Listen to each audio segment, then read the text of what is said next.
자, 다음은 78번은 가등기 담보법입니다.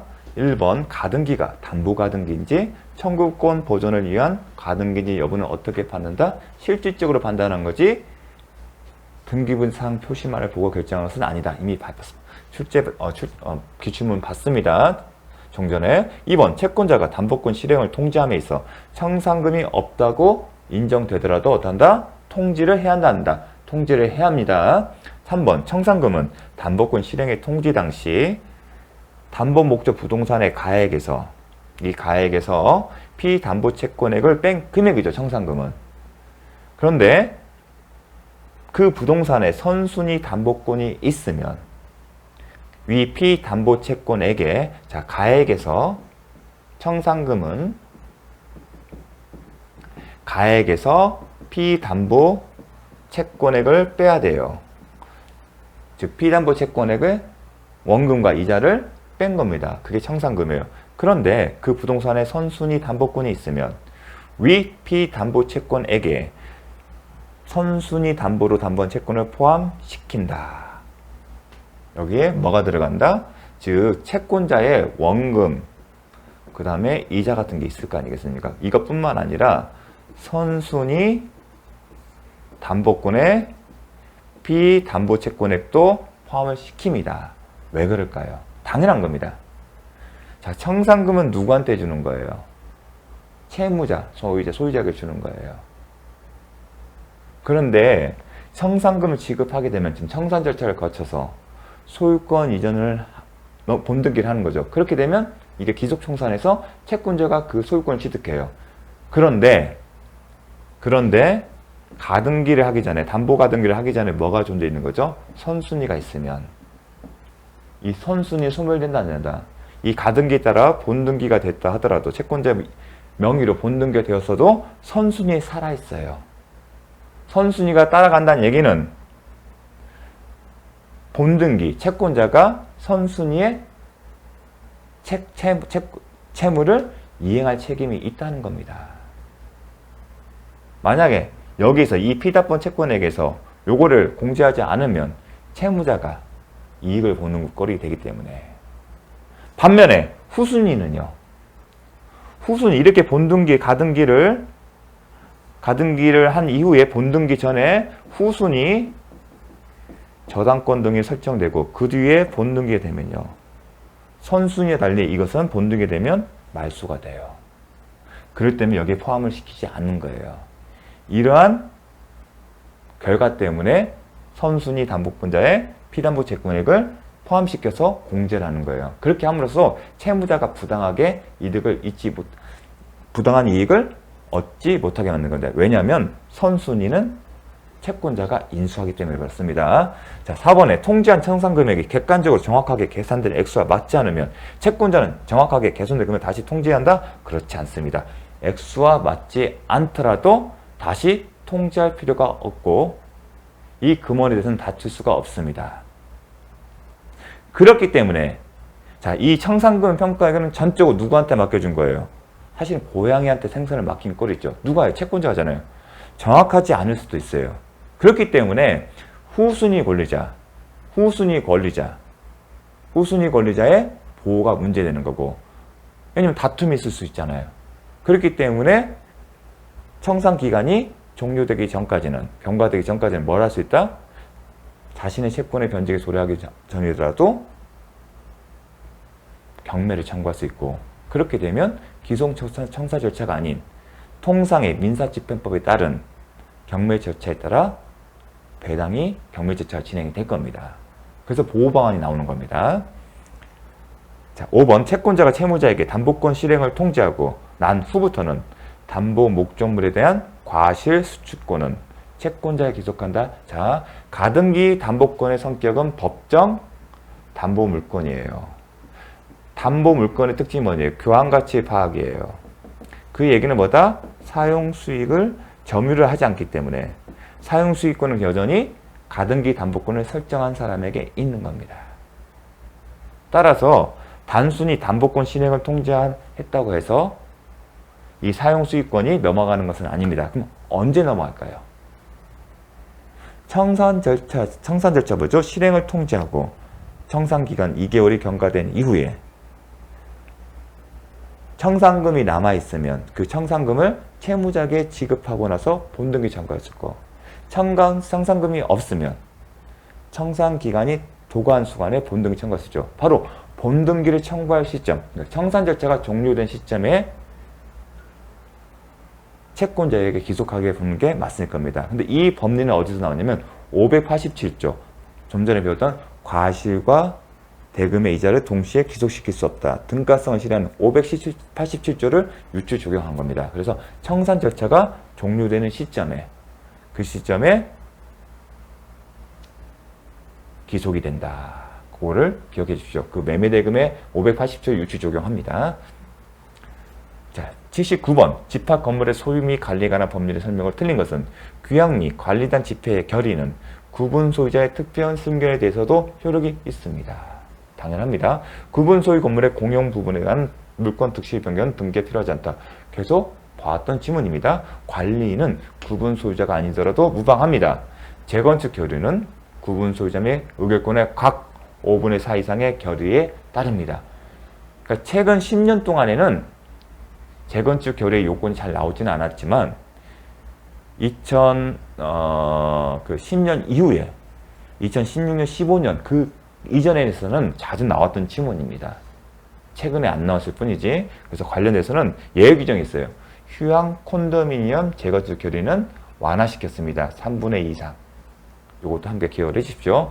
재건축 결의 후 재건축 참가 의무를 서면으로 촉구받은 재건축 반대자가 법정 기간 내에 회답하지 않으면 참가하겠다는 회답이 아니라 어쩌다 참가하지 않겠다는 의사를 회답한 것으로 본다. 참가하겠다는 게 아니라 참가하지 않겠다는 겁니다. 그렇게 보는 게 그 의사의 합리적인 해석일 겁니다. 마찬가지로 제3자를 위한 계약에서 수익의 의사를 표시하지 않으면 채굴할 수 있잖아요. 낙약자는 수익자에게 너 어떻게 할래? 거절한 것을 본다. 무권대에서도 추인했을 때도 거절한 것을 본다. 자, 그렇게 보는 게 맞을 겁니다. 좀 생각해보면 알 겁니다. 자, 80번. X 부동산을 매수하고자 하는 갑은 을과 명의 신탁 약정을 하고 을 명의로 소유권 이전 등기를 했습니다. 그러면 신탁자고 을이 수탁자예요. 그럼 유형을 봐야겠죠?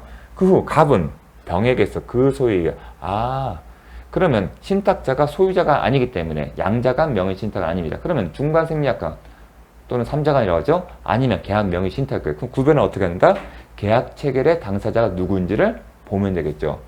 갑은 병에게서 그 소유의 X 부동산을 매수하고 대금 지급. 신탁자가 계약자예요. 그러면 어떤 형태다? 3자간의 명의 신탁 또는 중간 생략 등기형 명의 신탁이 되는 겁니다. 지급자는 병은 갑의 부탁에 따라 을 앞으로 등기를 해주었습니다. 그러면 그래야겠죠? 병이 매도인이에요. 그리고 매매 계약은 누구랑 했다? 신탁자, 갑과 했어요. 그러면 수탁자, 을이에요. 그리고 등기는 이렇게 있어요. 소유권 이전 등기. 자, 그러면 중간 생략 등기형 명의신탁이나 3자간 명의신탁의 그 특징, 기본을 딱 떠올리셔야 합니다. 자, 병과 갑 사이에, 신탁자인 갑 사이에, 명의신탁자인 갑 사이에 매매계약은 유효하다. 하지만 신탁자와 수탁자의 약정은 무효다. 그리고 등기도 무효다. 근데 비록 수탁자 명의로 등기가 이루어졌다 하더라도 매도인이 법률상 소유자다. 따라서 소유자 입장에서 보면 이 등기는 방해하는 거기 때문에 뭘 할 수 있다? 소유자인 병은 수탁자인 명수탁자인 을을 상대로 뭘 할 수 있다? 214조에 기한 소유권 이등 등기 말소를 청구할 수 있습니다. 한편 매도인 병과 명의 신탁자 사이의 매매계약은 유효하다. 매매계약은 유효하기 때문에 뭘 할 수 있다? 신탁자인 명의 신탁자인 갑은 병을 상대로서 채권에 해당되는 소유권 이전 등기 청구권을 갖고 있고 그 소유권 이전 등기 청구권을 행사할 수 있다는 얘기입니다. 따라서 이러한 권리를 보존하기 위해서 뭘 할 수 있죠? 병이 을을 상대로 할 수 있는 214조에 기한 소유권 이전 등기 말소 물권적 청구권을 대의 행사할 수 있다. 하지만 반면에 채권자에 불과하는 갑은 수탁자인 을을 상대로 해서 소유권에 기초한 물권적 청구를 행사할 수 있다 없다? 못한다. 왜냐하면 아직 갑은 등기가 없었기 때문에 소유자가 아니잖아요.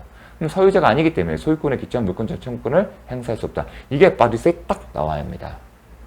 그러고 나서 문제를 푸시합니다.